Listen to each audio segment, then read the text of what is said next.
ဥဒုဟိမန္တဆောင်းဥဒုဆောင်းတွင်ကာလပြန်သူလပြည့်ကျော်တရေ2026ခုနှစ်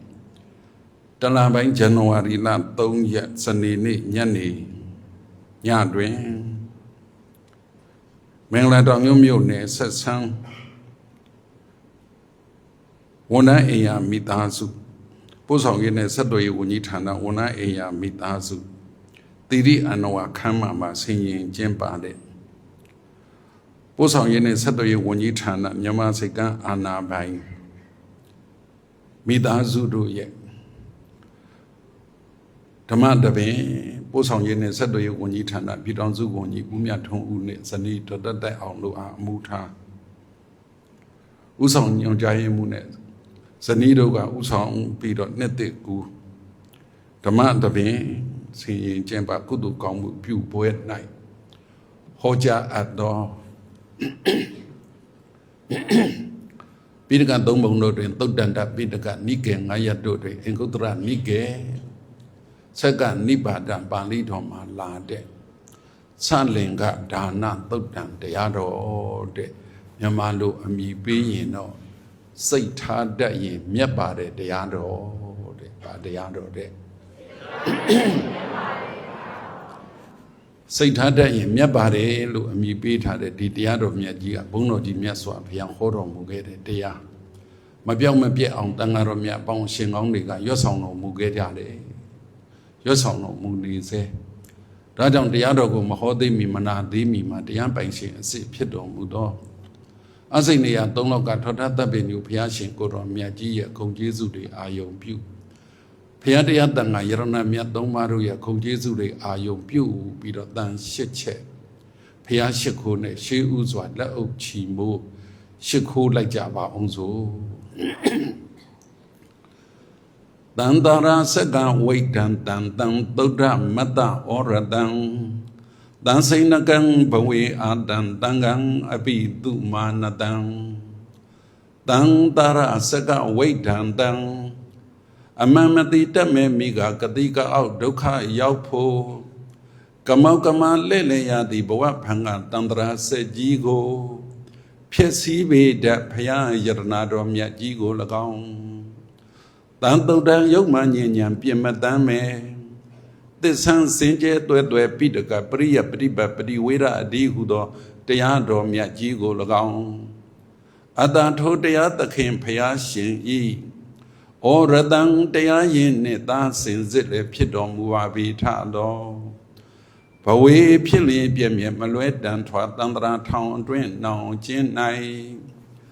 အာတန်တမဲ့ခင်မင်လူချင်းတွေ့တန်တနာသဘောအာသာကြောကိုတန်စိန်နကန်းစုံအတင်းဖြင့်အလင်းပြတ်စေဖြတ်တောက်လေဖြတ်တောက်တော်မူနိုင်ပါပြီထတော်သူမာနတန်တွင်ပါညစ်ကြီးအပြည့်ဝေးသဖြင့်အေးမြကြီးရွှင်ကောင်းမြတ်သောစိတ်နှလုံးအစဉ်လည်းရှိတော်မူပါပြီထတော်တန်ခံအပိရှိပါအရိယာမြတ်တန်ခါနှင့်အရိယာတွင်လောင်သမုဒိတန်ခါတော်မြတ်အပေါင်းကို၎င်းအဟံသူတော်သူမြတ်လူနဲ့နတ်တို့ကြည်နပ်ရမြော်တရားဟောမဲ့ဘုရားတပည့်တော်သည်မယံသူတော်သူမြတ်လူနဲ့နတ်တို့ကြည်နပ်ရမြော်တရားဟောတရားနာကြမဲ့ဘုရားတပည့်တော်တို့သည်ဝန္ဒီဝန္နာမ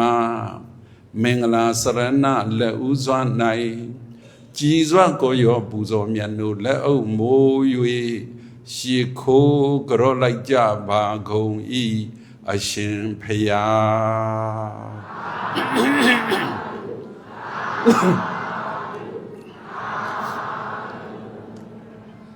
ဣမိနာရတနပရံပေဣမိနာရတနတယပနာမိနာဤသို့ဖယားတရားတန်ခါယရဏမြတ်သုံးပါးတို့ကို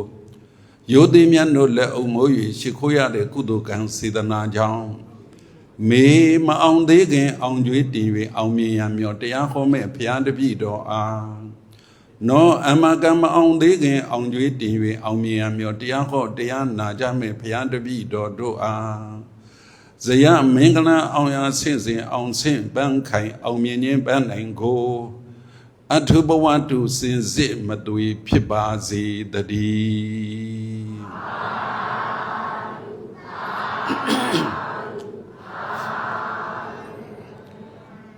ဣ ဘုန်းတော်ကြီးမြတ်စွာဘုရားဟောကြားတော်မူခဲ့တဲ့သလင်္ကဒါနသုတ်တံတဲ့မြန်မာလူအမိပေးထားတော့စိတ်ထားတတ်ရင်မြတ်ပါတယ်လို့အမိပေးထားတာဒီတရားတော်မြတ်ကြီးကဘုံဘုံတို့ငယ်ကလေးကလည်းကိုသာသနာ့ဘောင်မရောက်ခင်တုန်းကလည်းဒီတရားတွေနာခဲ့တယ်ဒီတရားနာခဲ့တယ်အခုတရားနာနေတဲ့သူတော်ကောင်းတွေလည်းဒီတရားနာဘူးကြပါလိမ့်မယ်တို့ပါတော့လည်းပဲဒီတရားနဲ့ပတ်သက်ပြီးတော့ဟောကိုဟောခြင်းလို့စိတ်ထားတတ်ရင်မြတ်ပါတယ်ဆိုတာကိုသိစေခြင်းလို့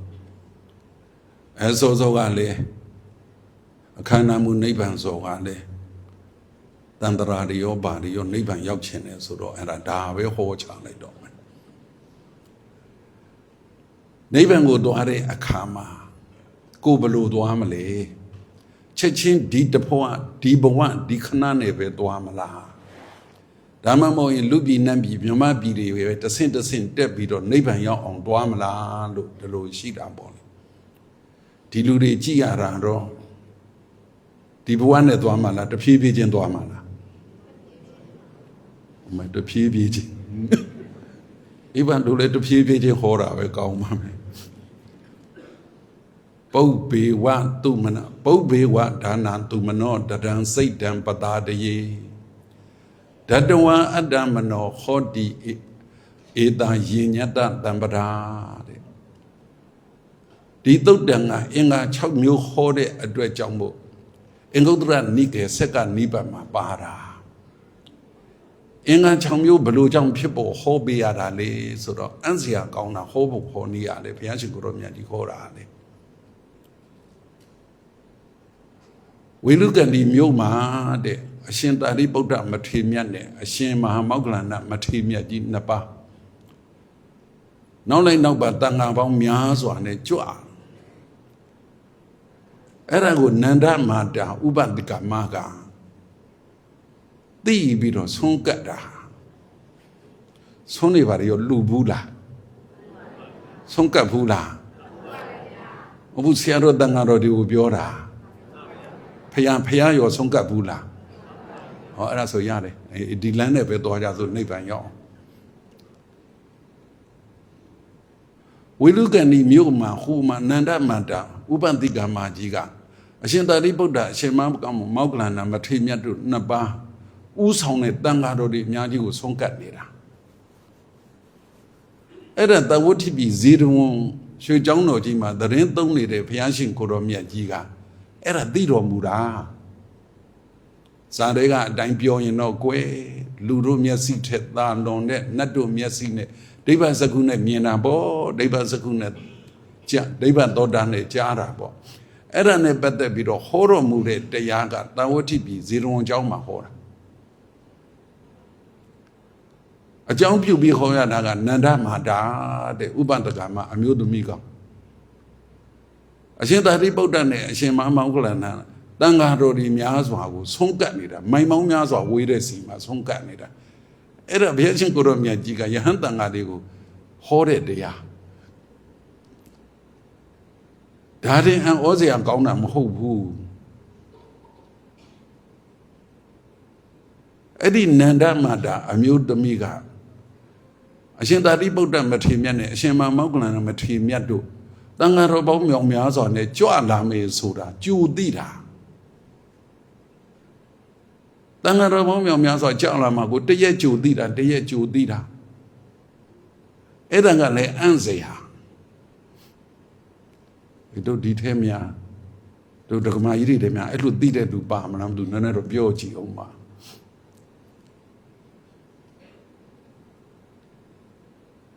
နန္ဒမတာအမျိုးကောင်းသမီးကအရှင်သာရိပုတ္တအရှင်မမောဂလန်တန်ဃာတော်အရှင်မြတ်တွေဥဆောင်ပြီးသူတို့မျိုးရွာကိုကြွလာမယ်ဆုံးကတ်မဲ့လူမရှိသေးဘူးဆိုတော့သူချို့သိတာဘလို့သိတာတော့ဆိုတော့ဒီအမျိုးကောင်းသမီးကညတိုင်းပါရယနာသုတ်တန်ကြီးရွတ်တာဖျားစာရွတ်တာပေါ့ကွယ်ပရိသေဘာတွေရောရွတ်တာ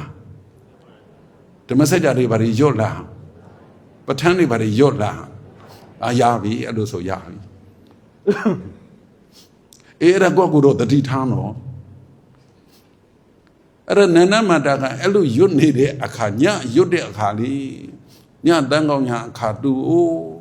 ညတန်းကောင်းညာဆိုပေမဲ့10 နာရီလောက်ပေါ့ကွယ်10 နာရီနဲ့2 နာရီကိုညှိလေကိုအဲ့ဒီလိုလူကြီးတိတ်ရွတ်နေတဲ့အချိန်မှာတူရွတ်နေတဲ့အတန်ကိုဝတ္တဝနတ်မင်းကြီးကခရီးတစ်ခုအဲ့ဒီကနေဖြတ်သွားတာကောင်းကင်ကနေဒတရထဝိဒုံလကဝိရူပကကုဝေရလို့နတ်မင်းကြီး၄ ပါးရှိတယ်မို့လားမရှိဘူးလားရှိလားတွေ့ဘူးလားတွေ့ဘူးတဲ့လူတယောက်တလေပါရင်ငါထက်မေးအောင်မလို့တွေ့ဘူးတဲ့ဆိုရင်စကားရောပြောဘူးလား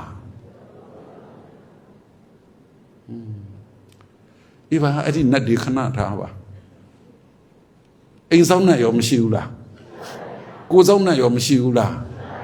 ကိုဆောင်နဲ့တွေ့ဘူးလားဟဲ့ကိုဆောင်နဲ့အဝေးလား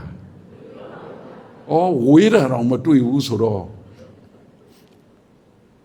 ဟိုကဝတ္တဝနတ်မင်းလို့ခေါ်တဲ့ပုဂ္ဂိုလ်ကကုဝေရနတ်မင်းကြီး၄ ပါးနတ်မင်းနဲ့ပြောရင်ကုဝေရနတ်မင်းဒတရထဝိဒုံလကဝိရူပကကုဝေရနတ်မင်းကြီးတွေ၄ ပါးအကြောင်းကိစ္စတစ်ခုနဲ့သူကိစ္စနဲ့သူတွားရင်းနဲ့အဲ့ဒီဖျားစာရွတ်တာကြားတာ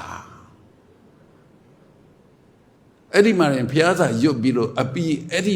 ရွတ်ပြီးလို့ပြီးတဲ့အချိန်ထိကိုနတ်မင်းကြီးကကောင်းကင်ယံနေစောင့်ပြီးနားနေတာတရားနာနေတာပြီးလေပြီးရောသာဓုခေါ်တာကိုပဋ္ဌာန်းရွတ်ပြီးရောနတ်တွေသာဓုခေါ်တာကြားလားနာမထောင်နာနေမှာပါနတ်တွေကသာဓုခေါ်တယ်အေးကိုအဲ့ဒါတော့ပုံမှန်ရွတ်ကျေးဇူးတော်ရှင်ဘုံဘုံဆရာတော်ဘုရားကြီးဆိုခဏဟောပါတယ်ကွယ်ပဋ္ဌာန်းအမြဲရွတ်တာဘာဖြစ်ဖြစ်ဖျားစာတပုတ်တော့ရွတ်ဟေမင်္ဂလာတုတ်ကလေးတပုတ်ပဲရွတ်မေတ္တာတုတ်လေးတပုတ်ပဲရွတ်နောက်ဆုံးကိုပြောမယ်တဂရာလေးပဲရွတ်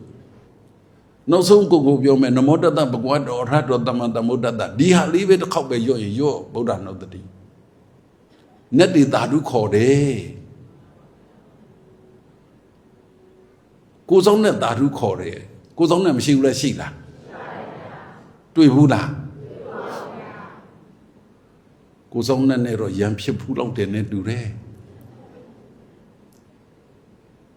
ကိုဆောင်နဲ့ရံဖြစ်ဘူးတဲ့သူရှိလားမနေ့စောစောလေးဟဲ့ထဆုံးချက်တော့မနေ့စောစောထဖျားရှိခိုးတော့ဆိုနိုးမသွားဘူးလားကိုကချက်ချင်းထလာဟိုဘက်လက်အိတ်လားအဲ့ဒါကိုဆောင်နဲ့ကနိုးတာရံဖြစ်တာပဲအဲ့ဒါကိုဆောင်နဲ့ရံဖြစ်တာပဲမလုပ်ရဘူး तू နိုးလို့ထဆိုထားလိုက်ကုသိုလ်လုပ်ဖို့နိုးရင်ကိုဆောင်နဲ့သာစကားမပြောဘူးဒါရံတော့ဖြစ်ဘူးတယ်နဲ့တူတယ်ဟိုဘက်လက်အိတ်လိုက်ဒီဘက်လက်အိတ်လိုက်နဲ့အေကွယ်တရားကသူတို့အမေးဖြေရလဲရှိသေးတော့ငါအဲ့ဒါတွေပြောနေပြီးတော့မှမဟုတ်ဘူးအဲ့ဒီမှာနေနန္ဒမန္တာအဲ့ဒီအမျိုးသမီးနဲ့ဝတ္တဝနတ်မင်းကြီးနဲ့စကားပြောတာ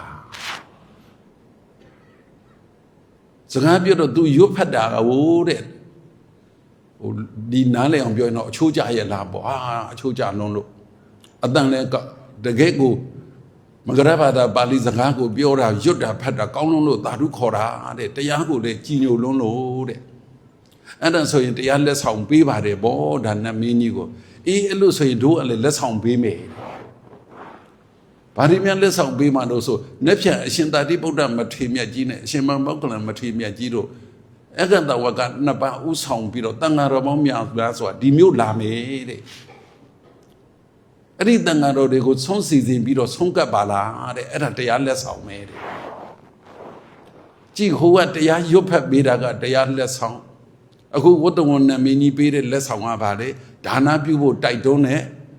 လက်ဆောင်တဲ့သူတော်ကောင်းတွေလက်ဆောင်ပေးကြတာအဲ့လိုပေးကြဘလောက်အံ့စရာကောင်းတော့အဲ့ဒါနဲ့ကြိုပြီးတော့စီစဉ်တော့တာဟေးတန်ဃာတော်ပေါင်းမြောင်များစွာအဲ့ဒီလိုမျိုးဝေလူကဏီမြို့မှာအဲ့ဒီလိုမျိုးဆုံးကပ်နေတဲ့အချိန်ဘုရားရှင်ကိုယ်တော်မြတ်ကြီးကတန်ဝဋ္ဌိပြီးမှာ ဘုရားရှင်ကိုရောမြတ်ကြီးမှာကိလေသာမရှိဘူးလေဝမ်းသာတယ်လို့ပြောရင်ကိလေသာမပါတဲ့မုဒိတာဝမ်းမြောက်ဝမ်းသာနဲ့ဒီနန္ဒမန္တအမျိုးသမီးရဲ့ဂုံကျေးဇူးကိုဖော်ခြင်းလုံးလို့ကိုဟောတော်တာပဲတရားပုပ္ပေဝဒါနံသူမနောတတံစိတ်တံပတာတယေဓတဝံအတ္တမနောဟောတိဧတာယဉ္ညတတံပရာဒါနလူစမ်းမှာတဲ့ကုသိုလ်တွေပြုစမ်းမှာကုသိုလ်ပြုလို့ရှိရင်ဒါနလူလို့ရှိရင်အကျိုးကြီးလိုက်တာတဲ့အင်္ဂါ6ချက်ပြည့်စုံလေးအကျိုးကြီးလေးတဲ့အင်္ဂါဘယ်နှချက်လူတဲ့ဆိုကြတဲ့ကဟေးလူတဲ့သူရဲ့စိတ်အလူခံပုဂ္ဂိုလ်ရဲ့ဂုဏ်အလူခံပုဂ္ဂိုလ်ရဲ့ဂုဏ်မှာအလူခံပုဂ္ဂိုလ်တွေသည်တဲ့လောဘကင်းပြီးတဲ့ယဟန်သာတော်၎င်းယောဘကင်းအောင်ကျင့်နေတဲ့ပုဂ္ဂိုလ်တွေတော်၎င်းဒေါသကင်းပြီးတဲ့အနာဂံတော်၎င်းဒေါသကင်းအောင်ကျင့်နေတဲ့ပုဂ္ဂိုလ်တွေတော်၎င်းမောဟကင်းတဲ့ယဟန္တာပုဂ္ဂိုလ်တော်၎င်းမောဟကင်းအောင်ကျင့်နေတဲ့ပုဂ္ဂိုလ်တော်၎င်းလောဘဒေါသမောဟကင်းအောင်ကျင့်တဲ့ပုဂ္ဂိုလ်တွေကိုလူရတာအကျိုးကြီးတယ်လူတဲ့ပုဂ္ဂိုလ်ဘက်ကကြတော့စေရနာ၃တန်တဲ့ပုပ္ပစေရနာမုံစစေရနာအပရစေရနာတဲ့ပုပ္ပေဝဒါနံသူမနောဒါနမလူခင်ပုပ္ပေဝရှိအဖို့တုံးကမလူခင်သူမနောစိတ်ကောင်းလေးရှိတယ်တဲ့မလူခင်စိတ်ကောင်းရှိတယ်တဲ့စေရနာကောင်းပေါ့တရံစိတ်တံပတာတရေလူနေတော့စိတ်ကြည်နေတယ်လူနေတော့လဲစိတ်ကောင်းပေါ့ဓတဝံအတ္တမနောဟောတိလူပြီးတဲ့အခါမှာဝမ်းမြောက်ဝမ်းသာဖြစ်နေလိုက်တာတဲ့အဲ့ဒါလဲစိတ်ကောင်းမယ်အလူခံပုဂ္ဂိုလ်ဘက်ကအင်္ဂါ၃ချက်လိုတယ်လောဘကင်းအောင်ဒေါသကင်းအောင်မောဟကင်းအောင်ကျင့်အလူပြီးတဲ့ပုဂ္ဂိုလ်ဘက်ကစေရနာ၃တန်တန့်ရှင်းနေရမယ်တဲ့ဒီလို6မျိုးသာစုံရဲ့အကျိုးကြီးလိုက်တာပြောမနေနဲ့တဲ့ဘယ်လောက်ထိအကျိုးကြီးသလဲလို့ဘုရားရှင်ကိုယ်တော်မြတ်ကြီးနှုတ်တော်အတွက်ပြောတဲ့အခါသမုဒ္ဒရာရေပြင်ကျယ်ကြီးကိုကြည့်လိုက်ပါတဲ့ရေဘယ်နှဆက်ရှိတယ်ဆိုတာရေတွက်လို့မရတယ်လို့ရေဘယ်နှခွက်ရှိတယ်ဆိုတာရေတွက်လို့မနိုင်တယ်လို့တဲ့ရေဘယ်နှပိတ်တာဘယ်နှခါလန်ရှိတယ်ဆိုတာရေတွက်လို့မရတယ်လို့ပဲအဲ့ဒီအင်္ဂါ6ချက်နဲ့ပြည့်စုံလို့ကတော့ဟေးတဲ့ဘလို့မှကိုအကျိုးပေးဘလောက်ရှိပါတယ်လို့ကိုရေတွက်လို့မရဘူးတဲ့ဘုန်းတော်ကြီးမြတ်စွာဘုရားခေါ်တဲ့ထဲမှာစကားလုံးလေးတစ်လုံးပါလာတာဟိအဲ့ဒါလေးတော့ပြောလိုက်ခြင်းနဲ့အတ္တတော်ပရာတော်စေတော်ယင်ညောဟောတိမဟာဖလောကိုလှုပ်တဲ့ကုသိုလ်ကိုလှုပ်တဲ့အလူဒါနအကျိုးကြီးခြင်းနဲ့ကိုလှုပ်တဲ့အလုပ်အကျိုးကြီးခြင်းနဲ့ဆိုရင်2ချက်လိုတယ်အတ္တဒေါသပရာဒေါသကိုအတွက်အကျိုးရှိရတယ်သူများအတွက်လည်းအကျိုးရှိရတယ်ဘယ်နှမျိုးကိုအတွက်လည်းအကျိုးရှိအောင်လုပ်တယ်သူများအတွက်လည်းအကျိုးရှိအောင်လုပ်တယ်ကိုအတွက်လည်းစိတ်ချမ်းသာအောင်လုပ်တယ်သူများအတွက်လည်းစိတ်ချမ်းသာအောင်လုပ်တယ်ကိုအတွက်လည်းကိုချမ်းသာအောင်လုပ်တယ်သူများအတွက်လည်းကိုချမ်းသာအောင်လုပ်တယ်တဲ့ကိုအတွက်သူ့အတွက်ခုခေတ်ပြောရင်တော့အတ္တဟိတပရာဟိတပေါ့နှမျိုးစုံပါတယ်အေကွယ်စိတ်ထဲကတော့ပြောမိသေးကိုဟာကိုစိတ်ထဲကပြောတဲ့အတိုင်းပဲထုတ်ပြောရတော့မှာပဲဟောဒီလူပြည်ဌာနလူလောကကိုလာလို့ရတာ3နေရာရှိတယ်လူပြည်ဌာနလူလောကကိုလာလို့ရတာဘယ်နှနေရာ3နေရာရှိတယ်ဟေးနတ်ပြည်ဌာနနတ်လောကဗြဟ္မာပါထဲလိုက်ပေါ့နတ်ပြည်ဌာနနတ်လောကဗြဟ္မာပြည်ဌာနဗြဟ္မာလောကနတ်ချမ်းသာဗြဟ္မာချမ်းသာဒီပြည့်စုံတော့စံစားနိုင်ပါလျက်နဲ့မစံစားဘဲနဲ့လူပြည်လာတဲ့လူလည်းရှိတယ်ဟိနောက်တစ်မျိုးကြတော့လူပြည်ကနေလူပြည်ပြန်လာတဲ့လူရှိတယ်ဟိနောက်တစ်မျိုးကြတော့ငရဲတိရစ္ဆာန်ပိဋ္ဌအတုကအပယ်4ပုံကနေပြီးတော့လူပြည်လာတဲ့လူရှိတယ်ဟိဘယ်နှမျိုးအမြင့်မြတ်ဆုံးကနေလာတဲ့အချမ်းသာဆုံးကနေလာတဲ့လူတစ်မျိုးလူကနေလူပြည်ပြန်လာတာကတစ်မျိုးအပယ်4ပုံကအကုသိုလ်ကံကြွေးကုန်လို့လူပြည်တက်လာတာကတစ်မျိုးဘယ်နှမျိုး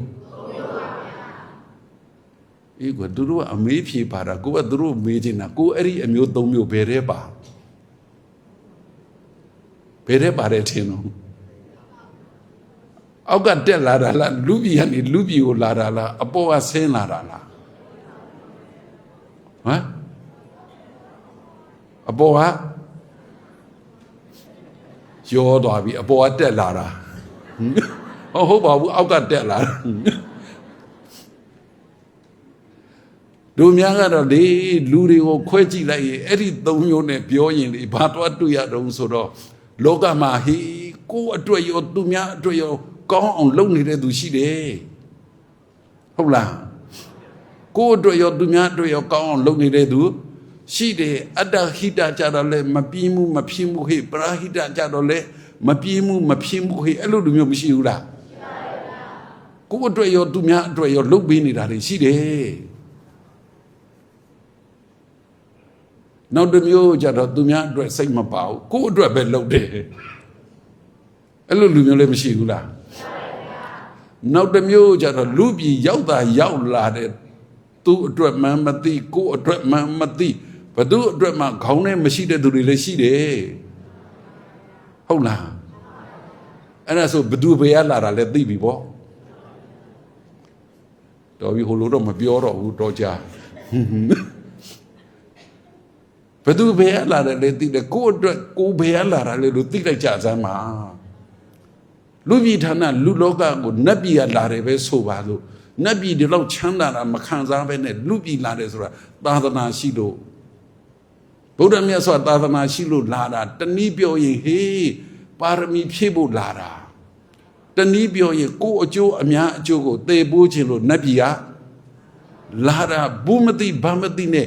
လူပြည်လာဖို့ကတော့စိတ်မကူဘူးနတ်ပြည်ကလူတွေက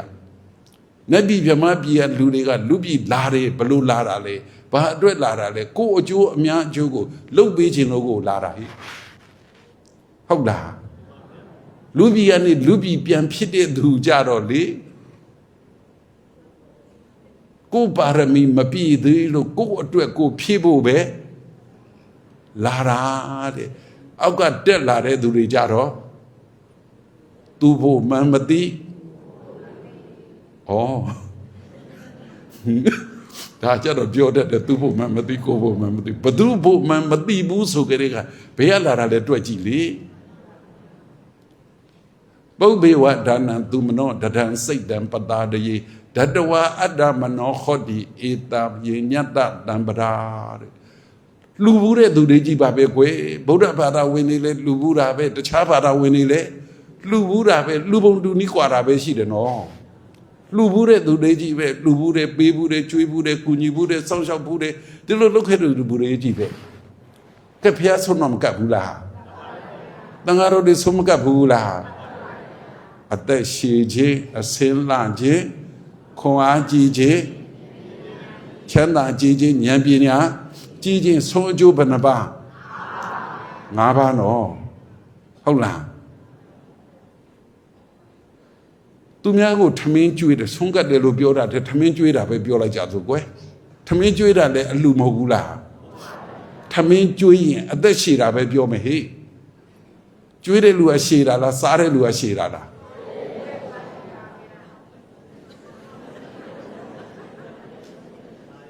ဟဲ့ထမင်းသူများကိုကျွေးလူဘူးတယ်မို့လားကျွေးတဲ့လူကအသက်ရှည်မှလားစားတဲ့လူကအသက်ရှည်မှလားဩစားတဲ့လူကအသက်ရှည်ပဲကျွေးတဲ့လူကကုန်တော့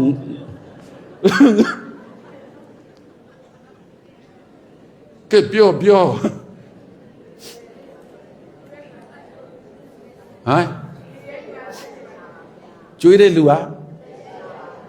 ကျွေးတဲ့လူကမစားရဘူးလေကုန်သွားတယ်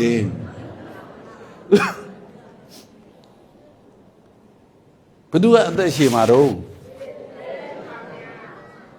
ကျွေးတဲ့လူကစားတဲ့လူကမရှိဘူးလားဟာဒီမေးခွန်းနဲ့ပဲငါတခြားလုံးလဲချပတ်ချဖြစ်ကုန်တော့မယ်ထမင်းအသက်စားရရင်ဘယ်နည်းရှိလဲ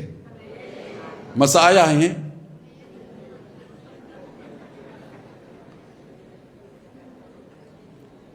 သဗ္ဗေတ္တာအာဟာရထိတိကာသဗ္ဗေခသိန်းဥဒ္ဒအလုံးစုံကုန်သောတတ္တံတတ္တဝါဟုသမျှတို့သည်အာဟာရထိတိကာ အာဟာရပေါ်မိ၍အသက်ရှည်ကြလေကုန်၏ထမင်းအသက်9ရက်တဲ့ထမင်းမစားရရင်9ရက်အလွန်သေးရော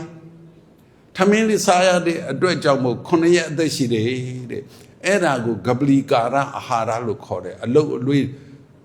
ပါဇက်နဲ့စားလို့ရတဲ့ဟာကိုအာဟာရဂပလီကာရအာဟာရလို့ခေါ်တယ်အာဟာရက4မျိုးရှိပါသည်စေတနာအာဟာရဖတ်တာအာဟာရဝိညာဏအာဟာရကပလီအာဟာရလို့အာဟာရ4မျိုးရှိသည်အလူပေးလိုက်လို့အလူကျွေးလိုက်လို့စားရတဲ့ပုဂ္ဂိုလ်ကဟေးထမင်းအသက်9ရက်အသက်ရှိတယ်နောက်ဆုံးလူတဲ့သူကစားရရင်လည်း9ရက်ရှိတယ်မစားရနဲ့အောင်တော့သူကအလုတ်အလွေးထမင်းကိုစားတာမဟုတ်ဘူးဟေးစေရနာကိုစားတာဘာကိုစားတာတော့စေရနာကိုစားတာစေရနာဟံဘိက္ခဝေကမ္မဝဒာမိဟောစေရနာဆိုတာကံစေရနာလေးတစ်ချက်ကံလေးတစ်ချက်ဖြစ်လိုက်ရင်စေရနာတစ်ချက်ဟာလူဘဝပရိသတ်နေတစ်ခုပေးတယ်စေရနာတစ်ချက်ဟာနတ်ဘဝပရိသတ်နေတစ်ခုပေးတယ်မိမိတို့ဘဝတစ်လျှောက်လုံးနေခဲ့ကြတဲ့အခါမှာစေရနာကောင်းလေးတစ်ချက်မွေးလိုက်တာနဲ့နတ်ဘဝတစ်ခုရပြီလူဘဝတစ်ခုရပြီစားတဲ့သူကထမင်းစားတာ9ရက်ပဲရှိတယ်လှူတဲ့သူကစေရနာစားတာဟေးလှူတဲ့သူကဘာစားတာထမင်းအသက်9ရက်စေရနာအသက်က9ရက်လား9လလား9နှစ်လားအနည်းဆုံးတဘဝ9ဘဝမကဘူးဟေးဒီစေရနာတစ်ခုကြောင့်ပဲဟေးလူပြည်နတ်ပြည်စုံကြီးဆန်ကြီးနဲ့စောစောကခန္ဓာမူပြောသလိုနိဗ္ဗာန်အဲ့ဒီစေရနာတစ်ခုအထောက်ပံ့နဲ့သွားလိုက်တာဘာအရေးကြီးစေရနာအရေးကြီးတယ်ဟေးစေရနာအရေးကြီးတယ်တကယ်အာဟာရနဲ့ပတ်သက်ပြီးပြောရင်စေရနာအာဟာရဖတ်တာအာဟာရဝိညာဏအာဟာရနှစ်သက်စရာအာယုကိုတွေးကြုံရတဲ့ဖတ်တာလေးနဲ့ကိုပဲအသက်ရှင်နေတဲ့ပုံကိုယ်တွေတပုံကြီး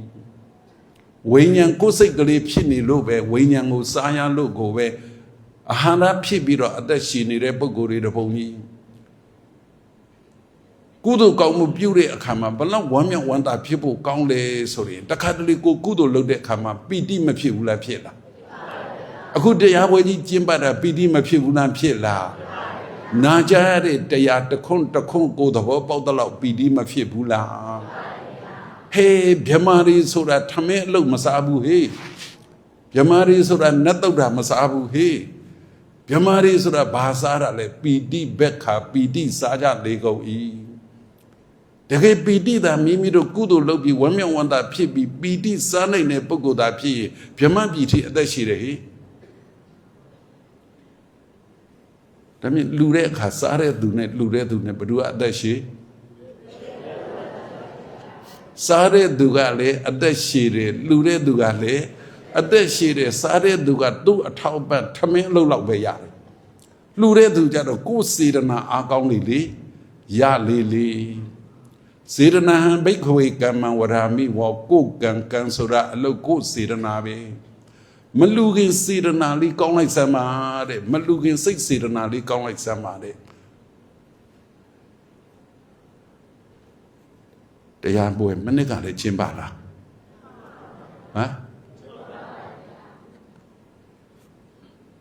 အလူဒါနမလူခင်ဂဏိတရားပွဲကြီးကိုကျင်းပဖို့ရအတွက်ဘယ်ကလေးကဘယ်စေရနာဖြစ်တာလဲဆိုရင်ဘုန်းတော်ကြီးမြတ်စွာဘုရားဟောထားတာလာမယ့်နှစ်မှာအလူတော့မယ်လာမယ့်နှစ်မှာဆုံးကတ်တော့မယ်တနည်းပြောရင်လာမယ့်နှစ်မှာကောက်စဘာတွေပေါ်လို့ရလာတဲ့ကောက်စဘာအူကောက်ဦးလေးနဲ့ဟေးဆုံးချက်ကတ်တော့မယ်ဆိုတဲ့လေဓမ္မဟာဘယ်ချိန်ကစပြီးတော့ပုပ္ပစေရနာဖြစ်နေတာလဲဆိုတော့စဘာမျိုးရွေးကလေးကစေရနာကုသိုလ်ဖြစ်နေတယ်လေထုံတော့မယ်ဟေးလေထေတော့မယ်ဟေးဆိုပြီးတော့နွားနှကောင်ဆွဲကလေးကဒါနစေရနာဖြစ်နေတယ်ဟေးထေထိုးနေကလေးကဒါနစေရနာဖြစ်နေတယ်တဲ့အဲ့ဒါလေးပြောချင်လို့ကိုဒီတရားဟောတာဟေးလူတွေကကုသိုလ်ကိုခက်တယ်ထင်းနေတာနော်အခုလိုပြောတော့ကုသိုလ်ခက်လား တီတီချာချာလေးနှလုံးသွင်းကြည့်လိုက်တော့အော်လေသမားဆိုတာတစ်နှစ်သူ့လေလုံးလို့ဟေးဖုံလုံးလုံးတစ်စောင်မုံအဲ့ဒီကြမှာကောက်စဘာပေါ်ပြီးဆုံးကတ်မယ်ဟာလေဘေးချင်းကစားပြီးအဲ့ဒီဆုံးကတ်မယ်လို့စိတ်ကူးလေးဖြစ်ထားတာလေဆိုပြီးထေဆာထိုးကလေးကစေရနာဖြစ်နေတာဟေးထုံဆာထုံကလေးကစေရနာဖြစ်နေဟာဟေးနွားဆွဲသွားကလေးကစေရနာဖြစ်နေတာဟေးမျိုးစေ့ရွေးကလေးကစေရနာအဲ့ဒီကလေးကဒါနဖြစ်နေတာလို့ဒါကြောင့်မို့သူတော်ကောင်းတွေများလေကြည်သန်းနှစ်စဉ်ကုသိုလ်ပြုကြတယ်နှစ်စဉ်ကုသိုလ်ပြုကြတယ်ဒီနေ့ဒီတရားပွဲကြီးပြီးနောက်နေ့လည်းပြုအောင်မယ်ဆိုတဲ့စိတ်ကလေးမိမိတို့မှာမရှိဘူးလားရှိလားအဲ့ဒီစိတ်ကလေးကိုအဲ့ဒီစိတ်စထားကလေးကိုနေတိုင်းဖြစ်နေတာဟိအဲ့ဒီစိတ်စထားကလေးကိုနေတိုင်းဖြစ်နေတာပုပ္ပေဝဒါနံသူမနောတရံစိတ်တံပတာတရေစေရနာ၃တန်မှာမလူခင်စေရနာကိုထားနိုင်သလောက်အကျိုးရသည်ပုဗ္ဗစေရနာမုံစစေရနာတရံစိတ်တံပတာတရေစွန့်ကြဲပြီးကလူဒန်းနေတဲ့အချိန်အခုလိုတရားလူနေတဲ့အချိန်တရားခံယူနေတဲ့အချိန်လူပွဲဝတ္ထုအစူးစူးတို့ကိုလူတဲ့အချိန်အဲ့ဒီအချိန်မှာစိတ်ကလေးကြည်နေရောပဲအဲ့ဒီစိတ်ကလေးကြည်နေလေးစေရနာတန့်လေးအကျိုးပေးကောင်းလေးစေရနာတန့်လေးအကျိုးပေးကောင်းလေးတရစိတ်တံပတာတရေဓာတ်တော်အတ္တမနောဟောတိတဲ့လှူပြီးပြန်တော့လေကိုယ်အလူကိုပြန်အမှတ်ရပြီးတော့တွေးတိုင်းကုသိုလ်ဖြစ်နေတော့တာဟိတဲ့စေရနာ၃တန်ကောင်းရင်ကိုယ့်အတွက်အကျိုးရှိတာပဲတဲ့ဘာပဲပြောအခုလိုလေးသိသွားတော့လာမယ့်နှစ်အတွက်ဘယ်ကလေးကစလှူမှလဲဒီပွဲပြီးကလေးကလာမယ့်နှစ်အတွက်လှူဖြစ်နေပြီလေဒီတရားပွဲကြီးဟာမနေ့ကမှစလို့မနေ့ကမှမဟုတ်ဘူးလာမယ့်နှစ်တို့ကုသိုလ်လုပ်မယ်ဟေးလာမယ့်နှစ်ကုသိုလ်လုပ်မယ်ဟေးဆိုကြတဲ့ကိုကဟေးအဲ့ဒီဒါနစေရနာဖြစ်နေပြီအဲ့ဒီဒါနစေရနာထဲမှာလူတဲ့ပုဂ္ဂိုလ်အနေနဲ့ပြောရင်တော့လူချင်းစိတ်စေရနာရှိတာဟာကိုကတရားတရားကောင်းနေလို့ကိုကအဲ့ဒီသူတော်ကောင်းတတ်တွေကပါနေတော့တာပဲ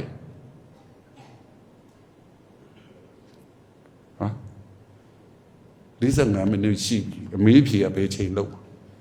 တနားကြီးတော့ဟောရမှာပေါ့ဟုတ်တယ်မလားရတယ်နော်တနားကြီးဟောလို့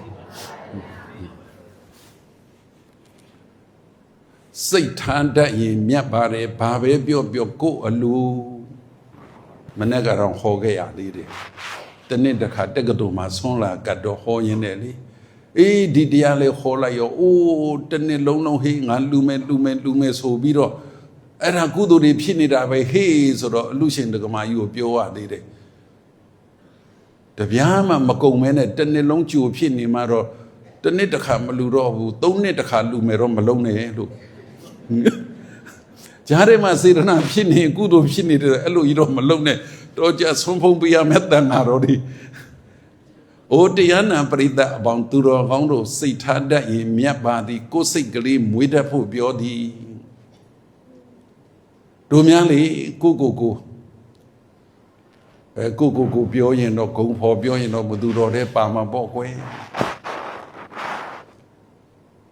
ဘာပဲပြောထိုက်တဲ့လို့တပည့်သားမီးတွေနဲ့ကိုလည်းထောက်ပံ့လူဒန်းလို့စွမ်းသင်္ကန်းကြောင့်စီပစ္စည်းလေးပါမပင်ပန်းပါဘူး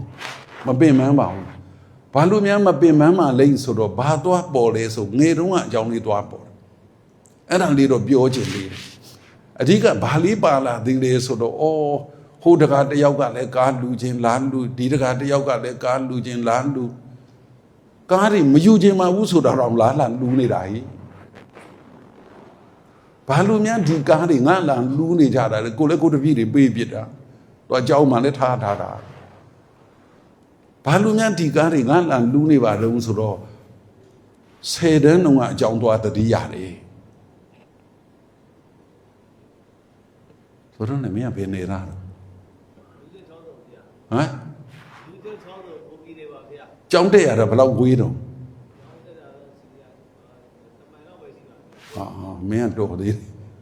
ငါတို့က3မိုင်ဝေးတယ်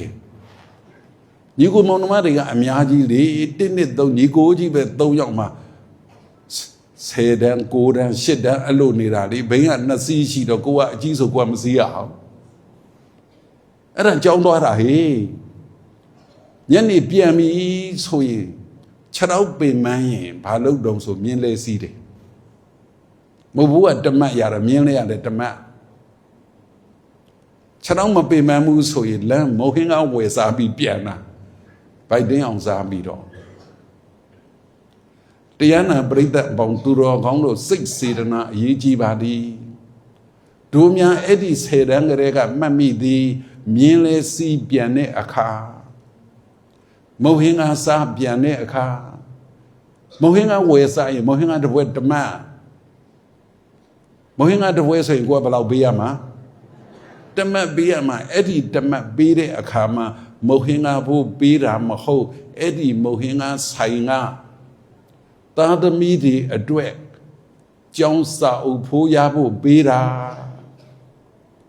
အဲ့ဒီကလေးကဒုစိတ်ကအဲ့လိုမွေးတာဟေးမထူးလေဒီတမတ်ပေးရမှာမို့လားမုတ်ဟင်းကဝယ်စားရလားသူတို့ကျောင်းစာအုပ်ဖိုးရအောင်ပေးတာလားမြင်းလေစီးပြန်တော့လေပဲမြင်းလေကိုတမတ်ပေးစီးတာမဟုတ်မြင်းစာဖို့တမတ်ဖိုးပေးတာ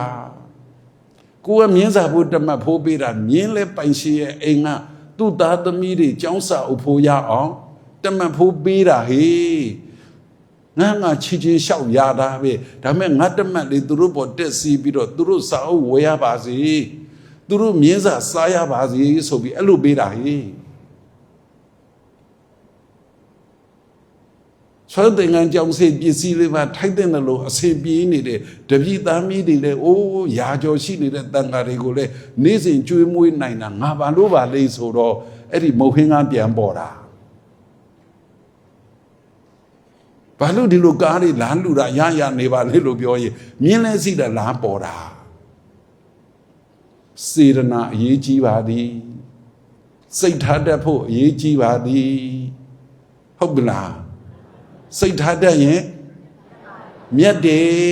မနေ့ဖြင်ကစပြီးတော့ဟေ့ခဏညတော့မရဘူးလေဟိုမှာလကားမုံနေစားရမှာလေမနေ့ဖြင်ကစပြီးတော့ကိုလက်ဖက်ရည်တောက်ရင်လည်းပဲကိုမုတ်ဟင်းကစားရင်လည်းပဲဘာလေးပြောင်းရမှာလဲစိတ်ထားလေးပဲပြောင်းရမှာတဲ့စိတ်ထားတတ်ရင်မြတ်ပါတယ်ဆိုတာမြင့်မြတ်တဲ့ဟိုးယဟနာဖြစ်အောင်ထိတော့မပြောသေးဘူးဟိအကျိုးမယုတ်အကျိုးမြတ်ပါသည်အကျိုးမယုတ်အကျိုးမြတ်ပါသည်အဲ့ဒါကိုစိတ်ထားတတ်မြတ်သည်လို့ခေါ်သည်ကိုယ်နဲ့တွေ့တဲ့သူကိုစိတ်ချမ်းသာအောင်ထားပေးပါဆိုတော့လည်းမေးအောင်မလားမသိဘူးကိုညီကိုလိုဖြစ်နေတော့သူ့တော့ဒီလိုပဲပြောတော့မှာမင်းလာစားအလုပ်ဝင်တော့လာစားပထမဦးဆုံးဘယ်လောက်ရမှတ်မိလားကိုပထမဦးဆုံးရတဲ့လာစားမှတ်မိလားအေးရတဲ့ဟာလေတရား25ကျပထမဦးဆုံးရတဲ့လာစားရတော့ပျော်လားမပျော်ဘူးလားဟာကျန်တဲ့လူတွေရောပထမလာစားရတာမှတ်မိတယ်မို့လားမပျော်ဘူးလားပျော်လားဒါကြောင့်မို့လဲဖုန်ကြီးမဖြစ်တာနဲ့သင်္နာရှိမဖြစ်တာနေမှာအေးဟုတ်တယ်ကွတို့ကခုံနဲ့ထိုင်နေကြခါခွဲထားတော့ချက်တော်ကြီးအောက်ချပြီးတော့ဟောရတယ်တရားမယူသေးလို့မဟုတ်ဘူးနော်ချက်တော်ခါမခံနိုင်လို့ခါခွဲပြီးဝဲဟုစုပ်ထားလို့လေအဲ့ဒါကြောင့်အေးတို့ပထမဦးဆုံးလာစာရတာလေရွာတကြီးခုတော့ဖွံ့ဖြိုးရေးတက္ကသိုလ်ပေါ့ကွာအဲ့ဒီမှာဖွံ့ဖြိုးရေးသိပ္ပံအဲ့ဒီတော့ကတော့ဖွံ့ဖြိုးရေးသိပ္ပံပေါ့အဲ့ဒီမှာအင်ဂျင်နီယာစပြီးလုပ်ငန်းဝင်တော့400ရတာပထမဦးဆုံးညရတဲ့လာစာလေးဆင်တစ်တုံးဆွဲတဲ့ဟာလေးတစ်တုံးဆွဲတဲ့ဆင်နဲ့100တန်4ရွက်ရတာတညာလုံးငိုလိုက်ရတာဟေးဟမ်သူတို့ကလာစာရတာတို့ကဘာဖြစ်လဲနည်းနည်းတော့ကြွာလာမသိဘူးဟေးငါငယ်ကလေးကငါတင်ခဲ့ရတဲ့စာငါကာယအညာနာအားနဲ့ကြိုးစားပြီးအင်ဂျင်နီယာဖြစ်လာပြီးတော့ ငါကိုဒီစက်ကူလေး၄ရွက်နဲ့တန်ဖိုးဖြတ်တာလားဆိုပြီးငိုတာတညာလုံး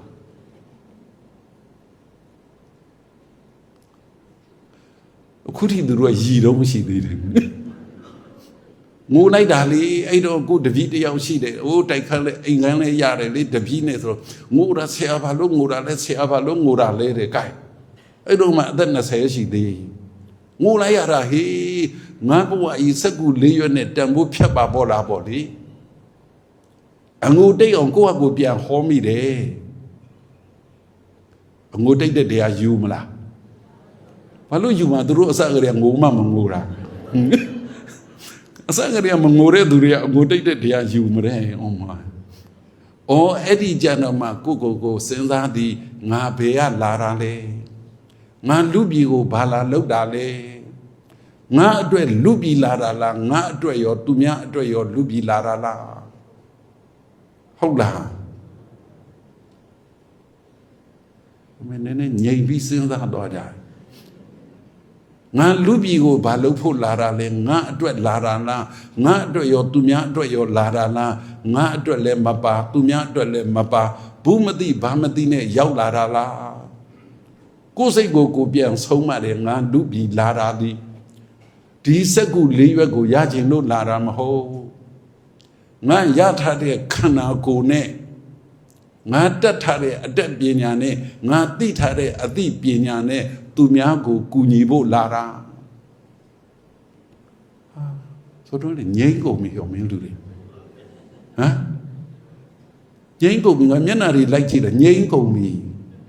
ကိုလူပြည်ကိုဘာလုပ်ဖို့လာတာလဲဒီစက်ကူတွေအထက်လိုက်ရဖို့လာတာလားငြိမ်းကုန်ပြီအိုးတရားနာပရိသတ်အပေါင်းသူတော်ကောင်းတို့ကိုပြန်ကြည့်လိုက်စမ်းမှစိတ်ထားတတ်ရင်မြတ်ပါသည်ငါလူပြည်ကိုလာတာငါအတွက်လည်းပါရမီဖြည့်ဖို့သူများအတွက်လည်းကူညီဖို့ငါလာတာဒီစိတ်ကလေးမွေးလိုက်ရင်မကောင်းဘူးလားမဲအတန်းတော့ကျေတာပဲမနေ့ပြန်ရုံးဖွင့်လားဟမ်အိုးလွတ်လိုက်ရင်လေတပတ်ခါရုံးဖွင့်လားယုံဖွင့်လို့ယုံသွားတော့မယ်ဆိုရင်ဘယ်စိတ်နဲ့သွားမယ်စက်ကူရဖို့လားသူများတွေကိုကူညီဖို့လားတာဓုငါကပဲတာဓုခေါ်ရမှာဒါတော့တစ်ခေါက်ပဲခေါ်သေးတယ်စိတ်ထားတဲ့ရင်မြတ်ပါတယ်ကိုလှုပ်တဲ့အလုပ်ဒီကိုတယောက်တည်းအတွက်မဟုတ်ဒီစိတ်တမ်းမှလုပ်ရင်ဒီစိတ်တမ်းတစ်ခုလုံးအတွက်ဒီပို့ဆောင်ရေးနဲ့ဆက်သွယ်ရေးဝန်ကြီးဌာနမှာလုပ်ရင်ဒီပို့ဆောင်ရေးနဲ့ဆက်သွယ်ရေးဝန်ကြီးဌာနတစ်ခုလုံးအတွက်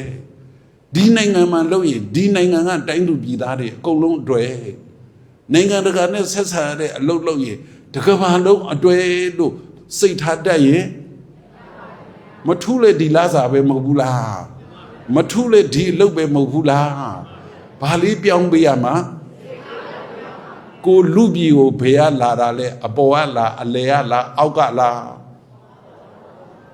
မမြန်းတာဘယ်တော့မှအပေါ်ကနေစမမြန်းတာဘယ်တော့မှအပေါ်တက်သွားလဲအစားကတော့အောက်ကတက်လာသလိုဘာလို့အစားတော့ကတော့ဘူးမသိဘာမသိနဲ့ကိုဘယ်ကလာလို့လာမှန်းမသိကိုအတွက်မှန်းမသိသူများအတွက်မှန်းမသိကလလာရေးကြည်တရေတီကလေးကဖဝလက်နှလုံးပခုံးလက်နဲ့သိကလေးကပြေးတဲ့သွားတာလမ်းလျှောက်တဲ့ကလေးကစာပေတွေသိအလေးကျဲကလေးကိုလူပြည်လာတဲ့ဘဝတစ်လျှောက်လုံးဒီကိုအတွက်နဲ့သူများအတွက်နှစ်ခုလုပ်ဖို့ရောက်လာတာဟုတ်လားမထူးလေယုံတဲ့ရမှာပဲမို့လားမဟုတ်ရင်ငါစားရမှတ်မိလားတို့ပြောတာမှတ်မိလားမထူးလဲဘလောက်ပေးလိုက်ရမှာဒါပေမဲ့လို့ဘာစိတ်လေးမွေးလိုက်တာလေသူတို့အတွေ့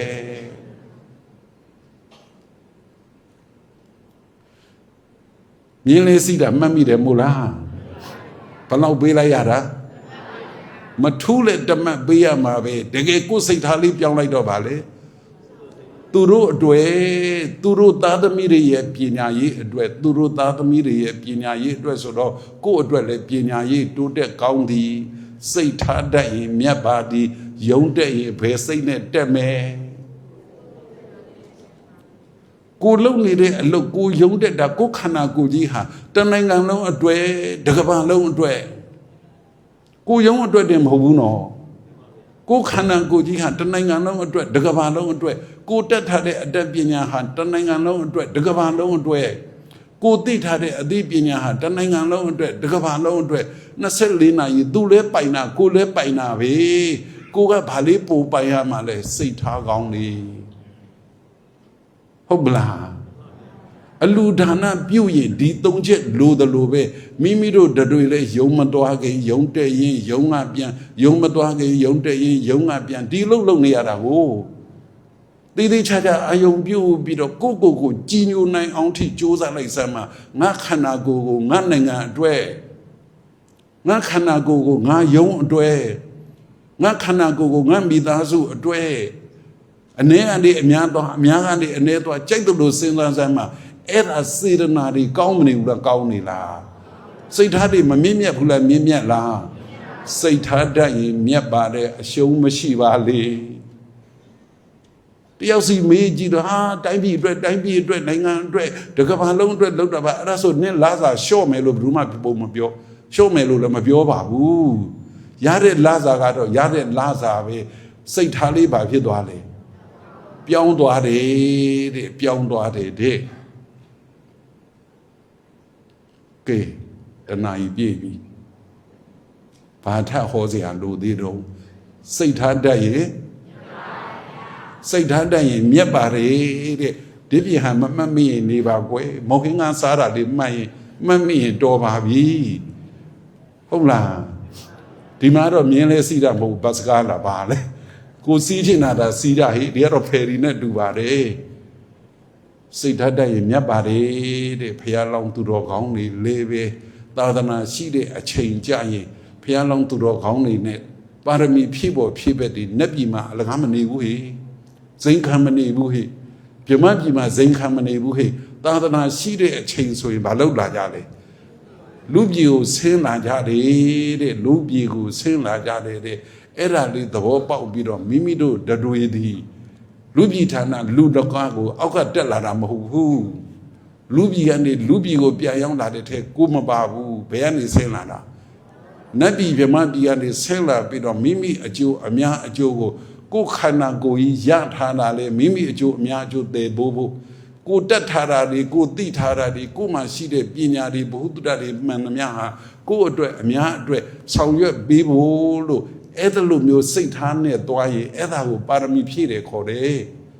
အဲ့ဒါလိုနဲ့နိဗ္ဗာန်ဆံဝင်သွားတဲ့သူတော်ကောင်းတွေအများကြီးဟုတ်ပလားဒါဆိုတန်ត្រာရေညောလွတ်ပြီမို့လားတရားဖွဲ့သိမ်းလို့ရပြီပေါ့ဒီစိတ်ထားထက်ရင်မြတ်ပါတယ်ဆိုတဲ့တရားကိုနာကြားရတဲ့ဖြင့်အသိဉာဏ်မတိုးဘူးလားတိုးလားအသိဉာဏ်တိုးပါတယ်တဲ့အဲ့ဒီစိတ်ထားလေးနဲ့လှုပ်ရင်လေလှုပ်သမျှကုသိုလ်ဖြစ်တဲ့ပြောသမျှလည်းကုသိုလ်ဖြစ်တယ်စိတ်ကူးသမျှလည်းကုသိုလ်ဖြစ်တယ်တဲ့အဲ့ဒီစိတ်ထားလေးနဲ့သာနေသွားရင်ကိုလှုပ်တဲ့အလုပ်တွေပြန်တွေးတိုင်းစိတ်အေးတယ်ကိုပြောတဲ့စကားတွေပြန်တွေးတိုင်းစိတ်အေးတယ်ကိုကြံစီတဲ့စိတ်ကူးတွေပြန်တွေးတိုင်းစိတ်အေးတယ်တဲ့ကုသိုလ်ဆိုတာတခြားမဟုတ်ဘူးပြန်တွေးတိုင်းစိတ်အေးရင်ကုသိုလ်ပဲတဲ့ဘုန်းတော်ကြီးမြတ်စွာဘုရားကုသိုလ်ကိုအဲ့ဒါလိုဖွင့်ဆိုဟောပြတော်မူခဲ့တဲ့အတွက်ကြောင့်မိမိတို့တွေကုသိုလ်ရနေတဲ့ဘဝပြုတိုင်းကုသိုလ်တွေရပြောတိုင်းကုသိုလ်တွေရ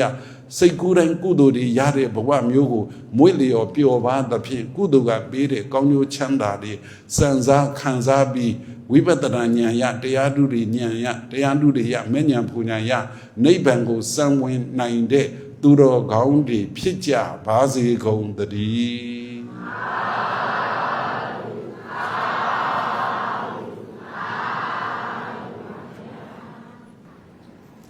အရှင်သာရိပုတ္တနဲ့အရှင်မမောဂလန်မထေရမြတ်ကြီးနှစ်ပါးဥဆောင်တဲ့တန်ဃာတော်တွေကိုနာနမာတာကဆုံးကတ်တဲ့အခါအရှင်မြတ်ကြီးတွေကမေးတယ်ဘလို့ကြိုသိတာလဲဝတ္တဝနတ်မင်းကြီးကကြိုပြောလို့သိတာပါ အဲ့ဒါလို့စကားပြန်လျှောက်ထားရင်းနဲ့နန္ဒမာတာဘာပြောလဲဆိုတော့အရှင်မြတ်နှစ်ပါးနဲ့တန်ဃာတော်တွေကိုဆုံးကပ်ပြီးတဲ့ကုသိုလ်အဖို့ဘာကကိုဝတ္တဝနမင်းကြီးကုဝေရနမင်းကြီးကမှားသွားတယ်တဲ့သူ့ကိုအမြဝေပေးပါလို့သူ့ကိုအမြဝေပေးပါလို့မှားထားတယ်ကုသိုလ်အဖို့ဘာကကိုသူ့ကိုလည်းပေးပါတဲ့ဒါကြောင့်မို့မိမိတို့ဘယ်ကုသိုလ်ပြုတိုင်းကိုယ်ကိုစောင့်ရှောက်တဲ့နှမျက်နှာကောင်းတွေကိုအမြဝေပေးရတယ်ဟိုမှာကနန္ဒမန္တာကဒီကုသိုလ်ပြုပွဲကြီးဒီတရားပွဲကြီးရှင်သာရိပုတ္တရှင်မောဂလန်တို့ခေါ်တဲ့တရားပွဲကြီးကိုနာကြားတာဝတ္တဝနမင်းကြီးကြောင့်ကိုဝေရနမင်းကြီးကြောင့်ပေါ့အဲ့ဒါလိုပဲမိမိတို့ဒီပို့ဆောင်ရေးနဲ့ဆက်သွယ်ရေးဝန်ကြီးဌာနညမစိတ်ကအာနာပိုင်ဒီနှစ်သိဥမင်္ဂလာလေးပဲနှစ်သိဥဓမ္မတပင်လေးပဲဒီလိုပဲနှိုးဆိုတဲ့နတ်တွေရှိတယ်ကိုယ်ဆောင်လျှောက်တဲ့နတ်တွေရှိတယ်သူတို့လည်းပဲဘာလို့ဝိုင်းဝန်းဆောင်ရွက်ကြနှိုးဆော်ကြတာလဲဆိုရင်အမြလူချင်းလို့သူတို့တာလူခေါ်ခြင်းလို့ကုသိုလ်အဖို့ဘာကကိုသူတို့လိုလားတောင်းတလို့ဒါမျိုးလေးကိုနည်းနည်းစိတ်ထဲနှလုံးသွင်းပြီးတော့တို့တွေမှာလဲ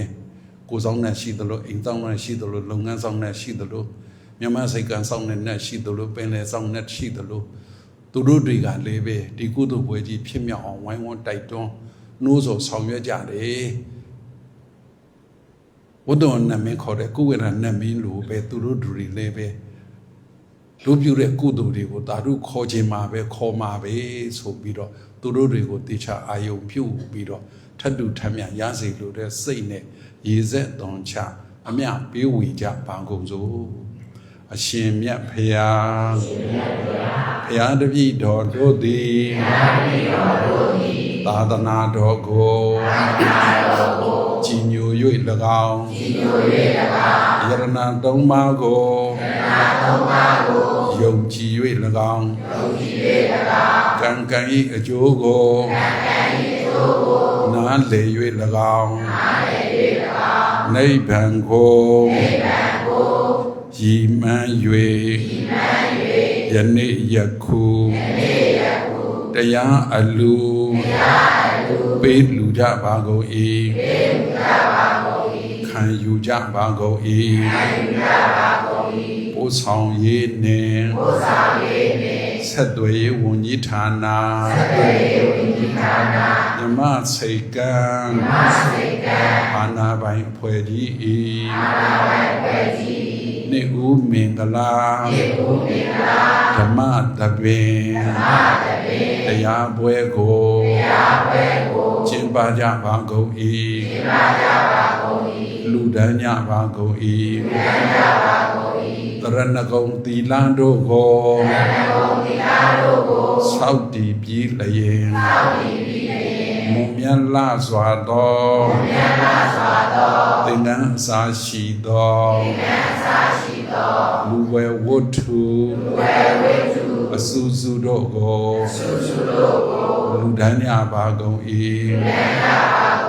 ဆွမ်းသင်္ကန်းကြောင်းစေပစ္စည်းလေးပြနဝကမ္မာဓမ္မပူဇာပူဇော်ကြပါကုန်၏အဆုံးအမတရားတော်မြတ်တို့ကိုယိုသေးစွာနာကြားပြီးလျင်ကြည်ကြံကြိုးကိုအားထုတ်ကြပါကုန်၏စတုဒီတာတို့ကို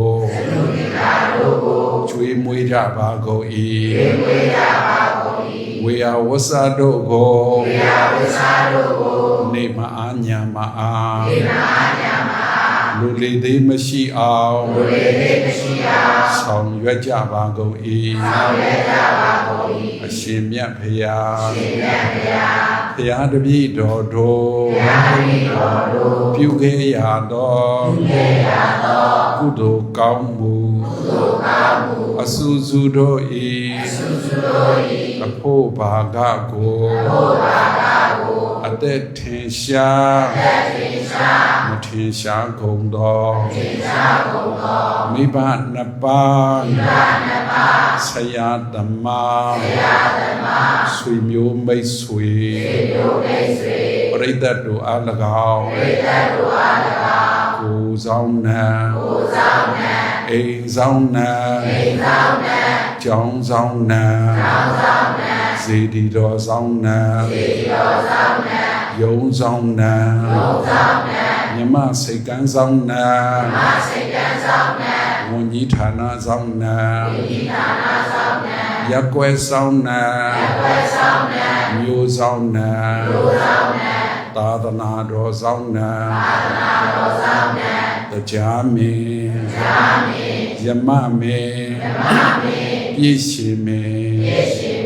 နမင်းကြီး၄ပါးမိုးနတ်သားလေနတ်သား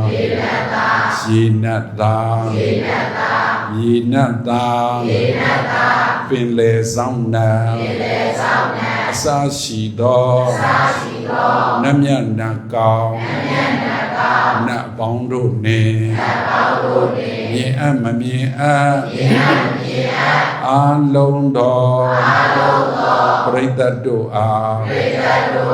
ဝမ်းမြောက်ဝမ်းသာအမြအမြဟူ၍ပေးဝေငှပါကုန်၏အမြဝေသောခဏ၌ဆိုအပ်ခဲ့ပြီးသောပရိသတ်တို့သည်ဝမ်းမြောက်ဝမ်းသာသာဓုသာဓုသာဓုဟူ၍ခေါ်ဆိုနိုင်ပြီလျင်ထတ်တူထမ်းများအကျိုးရပြီလျင်ကိုယ်စိတ်နှဖျားကျမ်းမာချမ်းသာဝမ်းသာကြသည်ဖြစ်ကြပါစေကုန်သောအာလုံးကြာကြာသမျှအမြယူတော်မူကြပါကုန်သောသာဓုသာဓုသာဓုအာလုံးကြာကြာသမျှအမြယူတော်မူကြပါကုန်သောသာဓုသာဓုသာဓုအာလုံးကြာကြာသမျှအမြယူတော်မူကြပါကုန်သောသာဓုသာဓုသာ